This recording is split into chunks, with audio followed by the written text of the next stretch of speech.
আসসালামু আলাইকুম এভরিওয়ান। আজকে আপনাদের সাথে একটা নিনজা টেকনিক ব্যবহার করে একটা ডিম ভাজার রেসিপি শেয়ার করতে চলেছি।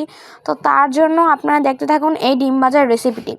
তো ফার্স্টে একটা কড়াইয়ের মধ্যে আমরা তেল গরম করে নেব। এখানে যেহেতু এখন শীতকাল চলছে, বাঁধাকপি দিয়ে এই রেসিপিটা তৈরি করা হয়েছে। বাজারে এখন অনেক পরিমাণে বাঁধাকপি পাওয়া যাচ্ছে, তো আপনারা দ্রুত এই রেসিপিটা করে নিন। এবার বাঁধাকপিগুলোকে ভেজে নিতে হবে এভাবে। এবার যেভাবে আপনারা ডিম তৈরি করেন, সেখানে একটা বাটির মধ্যে পেঁয়াজ কুচি, মরিচ কুচি এবং 2টা ডিম অথবা যেরকম যতটুকু খাবেন সে ততটুকু ডিম দিয়ে দিবেন। এবার এটাকে ফাটিয়ে নিতে হবে। তো এইভাবে ডিমটাকে ভালোভাবে ফেটিয়ে নিতে হবে। এবার চুলায় রাখা যেই বাঁধাকপিটা আছে এটাকে দেখতেই পাচ্ছেন কীভাবে ভাজা ভাজা করে নিতে হবে।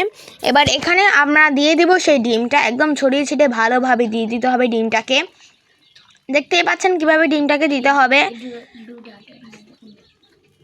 তো যেহেতু শীতকালে অনেক বাঁধাকপি পাওয়া যাচ্ছে বাজারে, আপনারা একবার হলেও এই রেসিপিটা করে দেখবেন। বিশেষ করে যারা ডিম ভাজা লাভার আছেন তারা অবশ্যই একবার হলেও এই রেসিপিটা ট্রাই করে দেখবেন।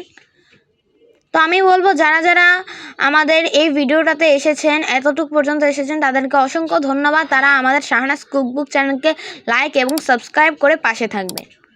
তো দেখতেই পাচ্ছেন ডিমের এক পাশ ভেজে নেওয়া হয়ে গেছে। ডিম উল্টানোর সময় অবশ্যই সাবধানতার সাথে ডিমটা উল্টাবেন যাতে তেল ছিটকে না আসে।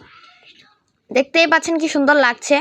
আমাদের ডিমটা ভেজে নেওয়া শেষ। অবভিয়াসলি আপনারা দেখতেই পাচ্ছেন কতটা সুন্দর লাগছে। যারা ডিম ভাজা লাভার আছেন তারা একবার হলেও এটা তৈরি করে দেখাবেন, অনেক অসাধারণ।